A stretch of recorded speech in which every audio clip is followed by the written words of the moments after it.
Hey guys, what's up? It's Nisa, and welcome back to Barely Listening, the podcast about stuff that actually probably matters a lot, but I barely know what I'm talking about most of the time, so, you know, who cares? Addressing the elephant in the room, I'm somewhere new. I moved! If you have been tuning into my last couple episodes, you'll know I've been talking about this and been talking about this move, manifesting it, and what am I doing right now? I'm on the couch chilling with Dolly, just like I was talking about, just like I manifested. And where am I at right now? I'm here in my manifestation, right, Dolly? Dolly said, "Hell yeah, hell motherfucking yeah," like that one song. Okay. But this week we are going to be talking about something very, very important, and it is going to be about relationships that no longer serve their purpose, why you keep them around, how you can end them, how you can try to salvage them, and when you just know it just doesn't feel right anymore and you can't really do it. Because we all have been there where, we've been looking at someone and we're like, why do I even deal with you anymore? Why do I keep you around?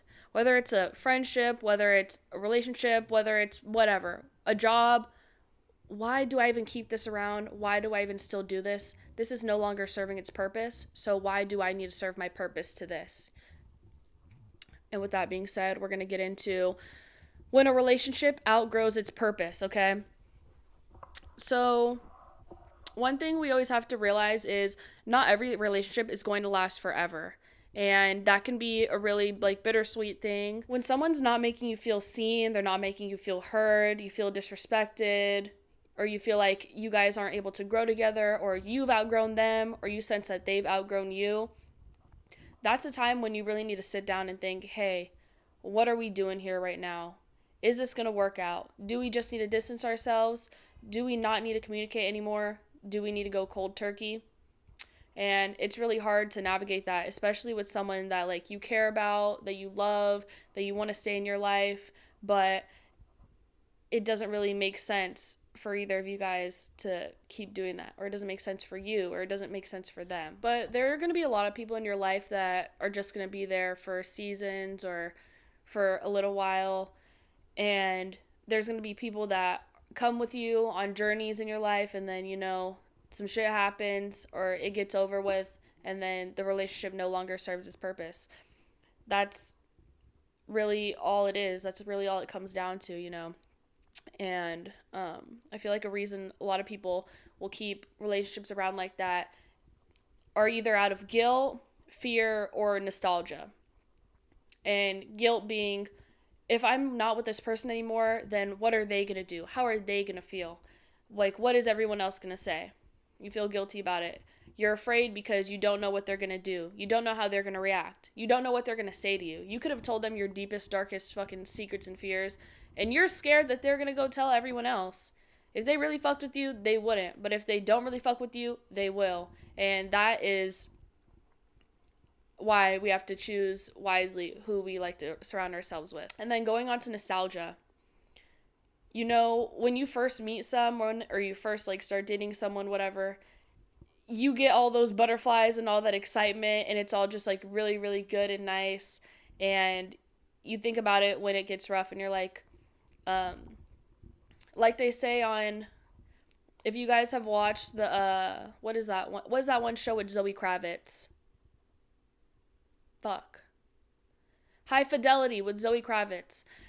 The first episode, her and her ex-boyfriend that she broke up with, that she was with for a while, they talked about this thing, and they went to the beach one day, and they were on one side of this big, huge rock, and then another couple was on the other side of the big, huge rock. Zoe and her boyfriend, whatever, they were having an amazing day at the beach. It was perfect, everything they could have wanted. It was the best day ever.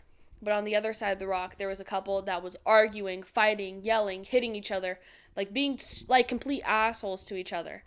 And they told themselves, if we ever catch ourselves at this point, like this other couple on the other side of the rock, we need to come back to it, and we need to say, we're not going to be that couple on the other side of the rock. As we all know, life doesn't work like that, and you just can't snap a finger and it's all fixed. When there's really issues in a relationship, they're most of the time deeply rooted, and you love this person so much that you don't want to have to address the elephant in the room. You don't want to have to address their flaws. You don't want to have to address your flaws. Both of you guys don't want to admit to guilt. Both of you guys want everything to be good, but it can't be all good if there's zero communication and, lack of empathy for each other. Because at the end of the day, when you're in a relationship with someone, whether it's friendship, relationship, whatever, you need to have empathy for the other person. It's not just a one-way road, because you have feelings and this person is going to be there for you. And, when they have feelings, they're going to expect you to be there for them too. Because it's not, I feel like a lot of people just get caught up in their own head and think everything is about themselves. When really it can be all about yourself, whatever. I know a lot of people are into the whole Sonder thing. I think Sonder is the word for it. But the whole concept of, I'm me, but I have my friend, but my friend doesn't have a life outside of me. Or not necessarily that, but I don't know what anyone else does outside of their time with me, and I get to wonder about what they do. I don't even know if I'm using this correctly, but it's that type of thing. I feel like a lot of people get stuck and they don't realize, or they tend to forget that the people around them also have their own stuff going on that doesn't have to do with you at all. But that tends to be a hard bridge to cross for a lot of people, and especially people that are young. I'm in my 20s. Most of my friends are in their 20s.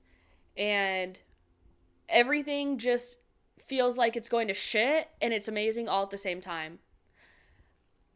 Or speaking for myself, at least personally, and then a few of my friends I have around, it's just I'm doing amazing, and then you're fuck, I'm super depressed and I can't do anything and I can't fucking get up to clean my room or take a shower. It gets fucking hard. It gets really fucking hard. And when you're in that mindset, you only hope that the people around you that love you are going to come to your rescue and help you. But a lot of the times right now, myself, honestly, I'm having to figure out, hey, no one is going to come fucking save me. I have no one to come and save me. I might feel like I have people to come and save me, but I know when push really comes to shove and it really comes down to it, there's not really anyone that's going to come and save me and dig me out of a fucking shithole. And I got to take that to the chest and really keep going with my day, because that is life. That is life, and that's the reality that we live in. And it's fucked up, but that's where we're at right now. And you can have a relationship with someone, you can be personally, I have a friend. I've been friends with her for my whole fucking life. Our parents were friends. We're all, we were all cool as fuck. It was nice, right? And recently she's gotten into a situation that we can tell isn't good for her, but we're not just going to outward say, hey, we don't think it's good for you, because my friend's the type of person to be hey, if you don't think this is good for me, fuck you, I'm not talking to you anymore. And that's the last thing I want with anyone, because I understand the whole feeling of not being supported. And when you don't feel supported by the people around you, you think they just fucking hate you and they want to see you do bad. But it's really the complete opposite. We want to see you do good. We want to see you thrive. We want to see you succeed. You've already done so much shit, but you're letting one thing hold you back from the rest of your fucking life. It's really disheartening for, me to grow, and then me to see someone that I really love and care about not growing and not caring about anything that's going on. We're going to talk about how we could possibly fix this.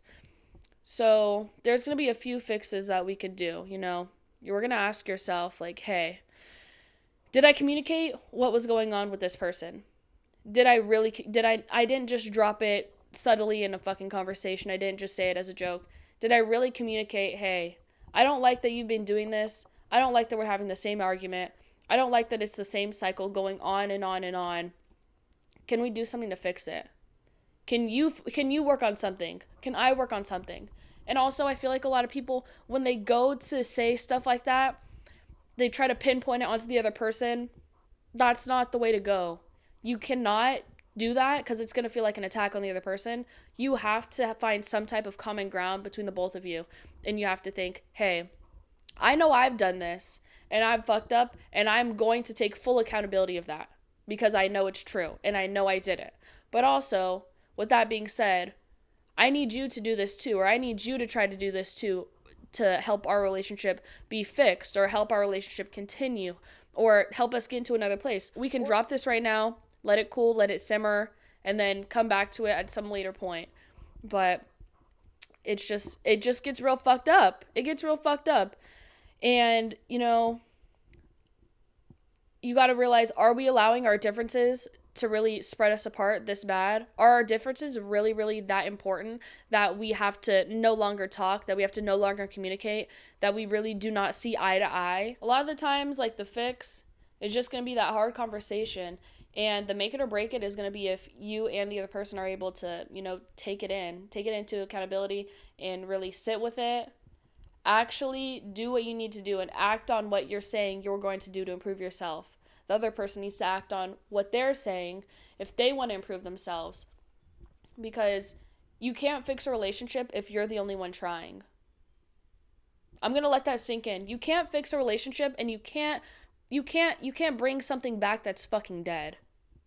If you're the only one that's trying in the relationship, it's like you're giving CPR to someone that's already fucking dead, and you know they're already dead, but you just keep trying because you think it's some little hope and inkling in your mind is telling you it's going to come back, it's going to come back, it's going to come back. It's not. It's not going to come back if you guys aren't both like pressing the issue with each other and really getting down to business and getting down and dirty with it, okay? And it gets fucked up. It gets really fucked up, okay? But yeah, that's why I don't be fucking with you bitches. And I'm only in here with Dolly, right, Dolly? Right, Dolly? You're such cuteness. Since we've moved in, Dolly's favorite thing is to nuzzle up in the couch in all the comfy blankets and all the little pillows, and she just sleeps like a little baby. Look at her. I know you guys see her all nuzzled up right here. This is my best friend, for real. If this has taught me anything, this has taught me, like, you know, it's only me and Dolly in this world. Right now, I really want to lighten the mood, so we are going to be getting into unqualified but certain bit before we get into the letting go. Okay, guys, are we ready for unqualified but certain? Yay! Okay, first submission is going to be, I've been dating someone for 3 years. He's nice, but I don't really feel excited by him anymore. I feel bad even thinking about it because he's really done nothing wrong. This is some real shit because, just like I've been saying, this is a relationship that no longer feels like it's serving its purpose. I understand you love him and everything, but, you know, the spark and the flame does go away at some point. And that's really between you and your partner, or just you yourself really deciding, hey, do I want to keep doing this? What can we do to fix this? Is there any way to salvage this? And I would just say, like, keep 100% transparency with your partner, because, like, the worst thing you could really do is not tell them the truth and then you do them crazy and cheat on them or do some fucked up shit like that to them. But sometimes it does come to that point with some people where they just don't want to let go of the person because they don't want to hurt them, and then end up hurting them even more with dishonesty. And the relationship, you can never come back from that. You can just never come back from it, and it's fucked up. But it's the sad truth. There's a lot of nice guys out there, but I feel like as a woman, we're able to progress mentally so much faster, and we have much more, like, intuition and a lot more common sense than men do. Not trying to bash, but just being honest. It just gets hard because sometimes it feels like a block, and it feels like you don't know what's going on, and you're thinking that they're going to catch up with you and they're going to be right there with you when they're really not. And, you know, nice guys always finish last. That's fucked up to say, but most of the time they do.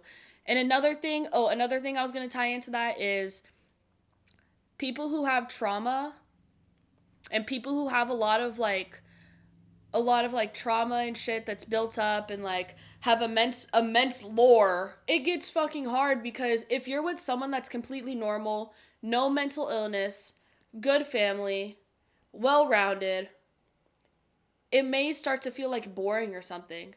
And I know people who have, like, dysfunctional lives, dysfunctional families, are not really used to stability. They do bad in relationships like this because They find someone, they're like, oh my goodness, this person is amazing, everything I've ever wanted for, stability, honesty, respect, integrity, handsome, all this stuff.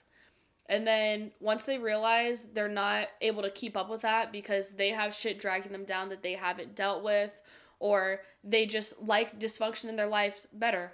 It's honestly, it can happen. There's a lot of people out there that really just need something dysfunctional in their lives for them to be able to get the fuck out and do what they need to do. I don't know what that is. I'm talking from personal experience. I need at least a little bit of dysfunction to be able to, motivate me to go and do something. When everything's all perfect and good, I start to think shit's sweet, and shit is never sweet. Shit is never sweet, and I have to really lock back in, and I'm like, shit is not gonna be sweet. This is not what it is, okay? I need to do more. And when I have some dysfunctional shit going on, it just like, it rounds me back, and it puts a level head on my shoulders. And it really helps me be like, hey, I need to lock the fuck in. I need to lock the fuck in. But yeah, I would just say, talk to him, let him know it's good. If there's a way to fix it, if he wants to fix it, by all means, see what you can do. But if you just don't think it's serving its purpose anymore, it's done. And you don't need to deal with that anymore. Sorry, not sorry, girl. The next one is, my best friend and I grew apart after she had a baby.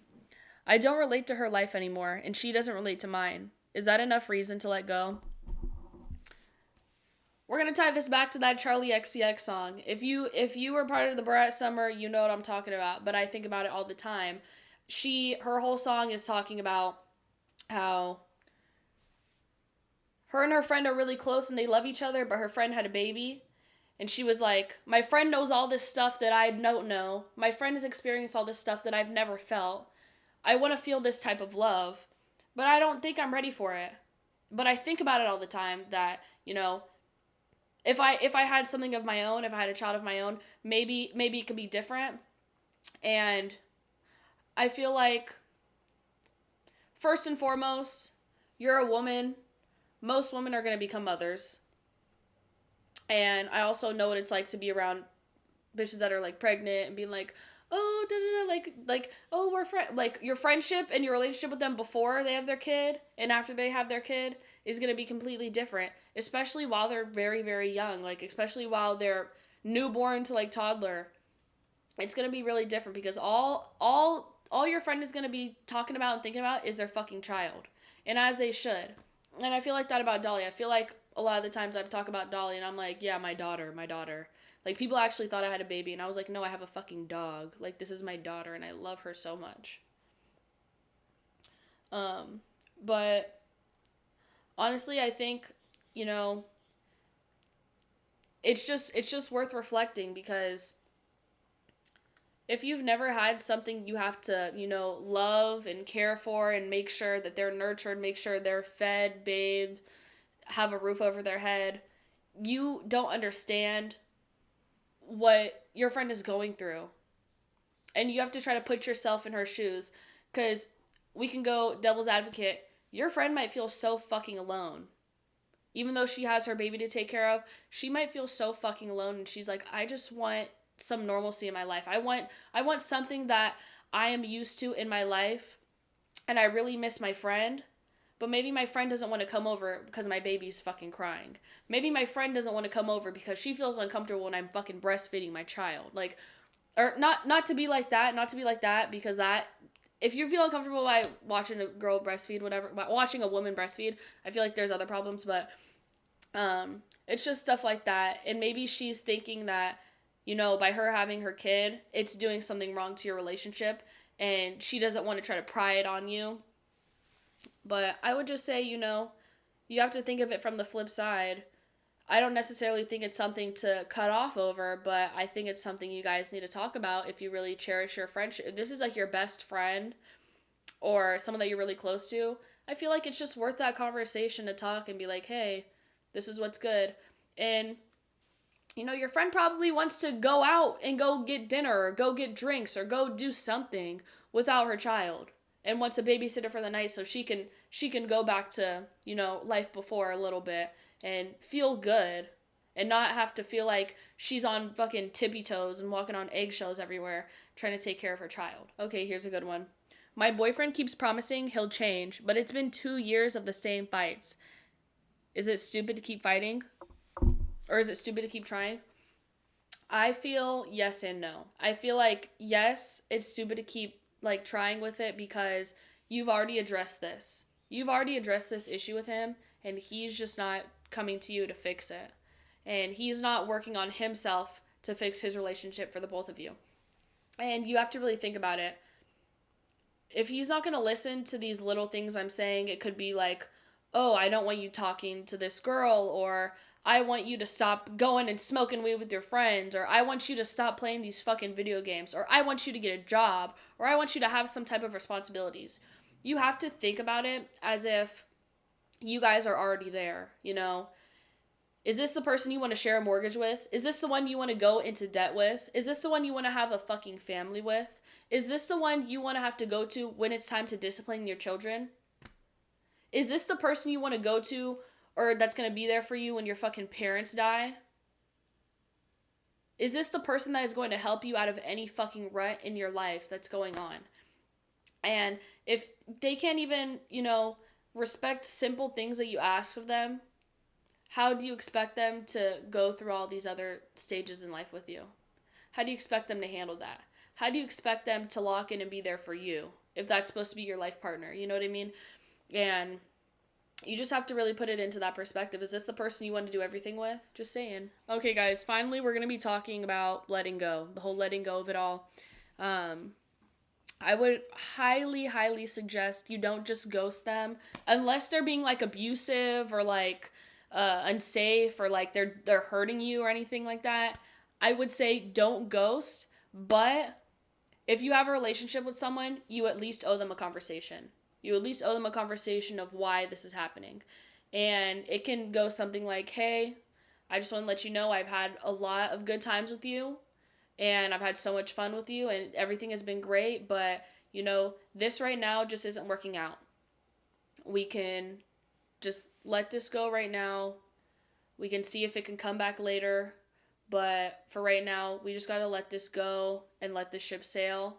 And if it's right, if we both fix our shit, if we both work on our shit, you know, we can come back to it. And there could be back and forth, but if you're really stern and like stuck on let's end this and this relationship really serves me no purpose anymore, doesn't serve my life, doesn't serve your life, let it go. And you're going to feel guilty. It's going to be kind of embarrassing. You're going to feel awkward and you're going to want to go back on it. But I suggest what you do is just, you need to stand on it. And I feel like that's the hard part for a lot of people.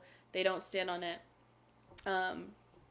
My ex-boyfriend that I was with in high school, I fucking loved him. I loved him so much. But he was just on some like bum ass shit and wasn't really doing much. And then it kind of felt like once he got this job, and once he got this job, it kind of felt like he was done using me, if that makes sense. And he was just being really like fucked up to me. And I'm not gonna say I wasn't being fucked up either, because I was being fucked up. I was a raging bitch. I was unmedicated. I definitely did wrong, but I feel like in my heart and for me personally, and me being an empathetic person and looking at it as an outsider, as a fly on the wall, I feel like what he did to me was worse than what I ever did to him. And I just decided one day I wasn't going to talk to him again. And I've never talked to him ever since. It's been 3 years. And I have never, ever, ever talked to him ever since. And I actually haven't seen him since. And we live in such a fucking small town. I haven't seen him but once, maybe twice. I really stood on business. And that is probably one of my biggest accomplishments. But I lost all my stuff while doing that, because I just left one day. I literally just got up and left one day. And I didn't go back to get any of my stuff. I didn't do any of that stuff. And there's stuff that I really cherished. I really cherished some stuff there. But I know I'm never getting it back ever. I saw this funny ass post because he has a new girlfriend now, and I know her, but I saw this funny ass post and it was like it was like when you see your ex's new bitch in your clothes and you think, damn, what did she have to do to piss him off that bad? It's like that, because I've seen like pictures of her or whatever, or like videos of her, and they'll come up on people's For You page, and like my friends will be like, wait, isn't this your shirt?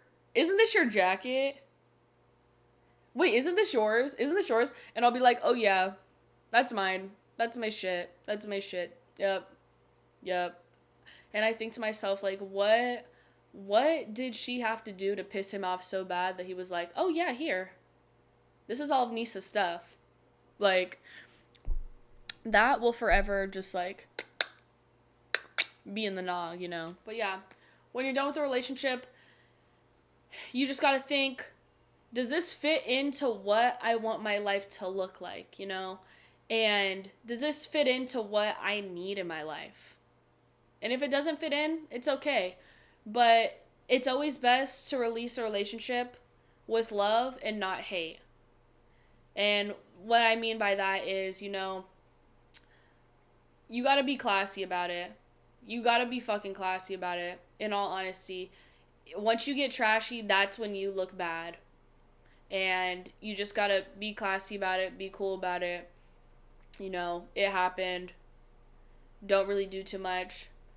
Don't go back and tell everyone their fucking secrets and everything. Don't go and be a complete fucking asshole, because that's where it starts to get fucked up.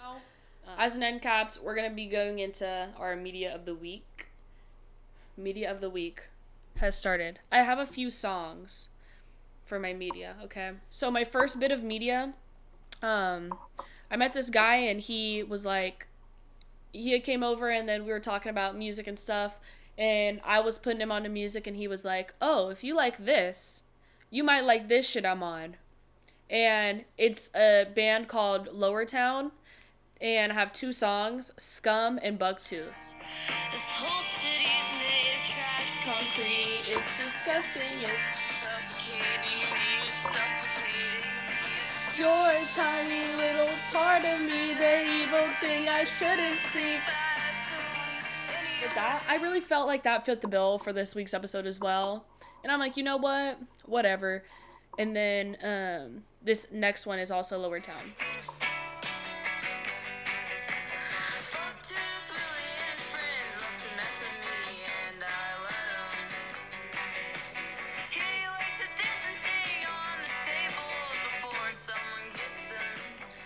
But I really like that one too. I don't know. I was like, oh, it's okay, whatever.